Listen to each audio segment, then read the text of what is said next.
مورد که میگن که انسان باید پیشرفت بکنه خیلی سریع، انسان باید زندگی بکنه برادر.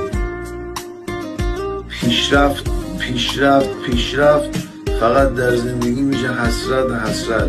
پس اون امروزی که من الان زندم، این آفتاب داره میاد بالا، برنامه من چیه؟ از امروز استفاده نکنم، فقط به فکر فردا باشم. اومدی آخر شب مردم. نه برادر من، شما اگر میخوای در زندگی خیشتن، زندگی خود موفق بشی، باید در اون روز معدلت بشه 20، نمرت بشه 20.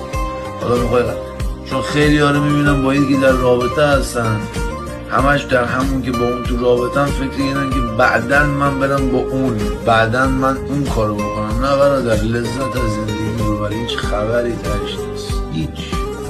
معدلتو 20